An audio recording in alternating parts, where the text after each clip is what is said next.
Welcome back to another episode of Tales After Dark. This is a podcast filled with scary stories, and we will be diving deep into the world's most treacherous cult crimes. Many of the paranormal and creepy stories heard here are from articles that I have found on Reddit. Article information will always be included in the show notes below each episode. To submit a terrifying tale of your own, please email stories.talesafterdark@gmail.com. And make sure to follow TAD Podcast along on Reddit. Paranormal investigations and spooky adventures will soon be coming to the Tales After Dark YouTube channel. You can find those videos and all podcast episodes there, so don't forget to subscribe. The show is brought to you by the MW Network and produced by me, your host, Emma Dawn. Tales After Dark is made possible by our sponsors. The Home Bookkeeper Masterclass. The paranormal isn't my full-time gig. Outside of podcasting, I am a home bookkeeper. Check out how I was able to ditch my 9-to-5 grind and spend more time creating and doing all the spooky things I love by becoming a home bookkeeper. More information on my Home Bookkeeper Masterclass can be found on my company website, edjconsultinggroup.com, under Resources. Zaya Active.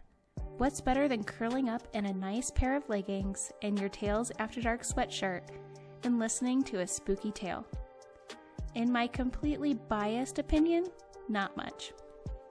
Visit myzaya.com/Emmadon for premium and affordable men's, women's, and youth active and loungewear. And make sure to check out the Tales After Dark merch store on teespring.com. Do you like to sip while you listen? Then sip with purpose by choosing One Hope Wines. One Hope is a Napa Valley wine company that has given back over $5 million to nonprofits. So put your wine to work by shopping One Hope at onehopewine.com/myshop/mommywines. All sponsor links are always included in the show notes. Don't forget to check them out, but most importantly, and simply, subscribe to the show, leave a rating and review, and share Tales After Dark with your friends.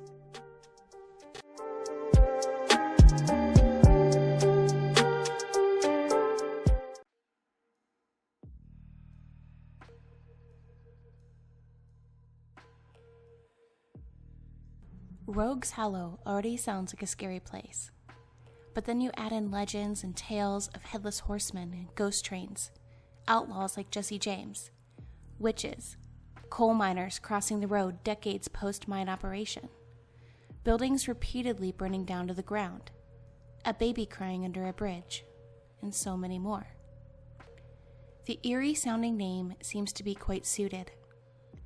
Within a 100-year period from the 1820s to the 1920s, Rogues Hollow was known to be one of the meanest places in the United States. This outlying coal town offered 7 saloons and acres of hiding spots for violent criminals and outlaws on the lam, adding to the sudden deaths of the few who resided there.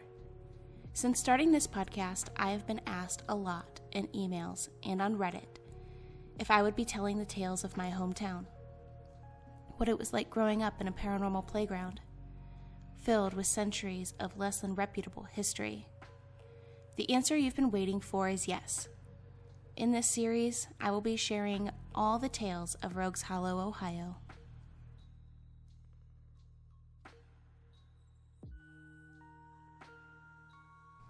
Jesse Woodson James was born the 5th of September, 1847, and passed the 3rd of April, 1882. Hailing from the Little Dixie area of Missouri, Jesse James was one of the world's most notorious American outlaws. James and his family maintained strong Southern sympathies. He and his brother Frank James joined pro-Confederate guerrillas known as bushwhackers, operating in Missouri and Kansas during the American Civil War. After the war, Jesse and his brother Frank went off to rob banks, stagecoaches, and trains, and were later known as a type of Robin Hood figures, despite the brutality of their crimes.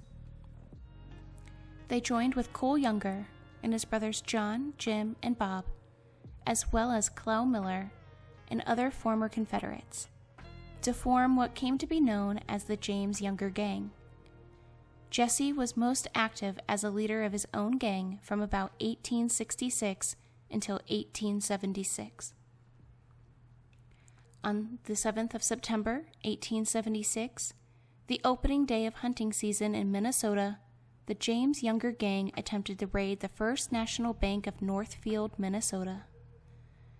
The robbery quickly went wrong, and after the robbery, only Frank and Jesse James remained alive and free. Jesse continued in crime for several years afterward, recruiting new members, but came under increasing pressure from law enforcement, seeking him to find justice. This is what is said to have brought on his flee to Rogues Hollow, Ohio. Rogues Hollow was known as a safe haven throughout the network of outlaws. The ale flowed through the 7 saloons, and wives were often left alone during the day while their husbands chipped away at veins of underground coal. The low wages for coal miners residing in the area made them easily enticed to provide hiding for a fee, of course. As I hiked through the Rogues Hollow area as a teen, there are old mine entrances scattered in the hills, and caves with etched carvings hinting that Mr. James was surely in the area all those years ago. Some say his spirit still resides in the area. Sounds of pistol shots echo in the hollow from time to time. As the heat died down, he resumed leadership of his gang and went back to the thrilling life of crime. On the 3rd of April, 1882, Jesse James was shot and killed by Robert Ford, a new recruit to the gang who hoped to collect a reward on James's head and a promised amnesty for his previous crimes. He has since been laid to rest in Kearney, Missouri.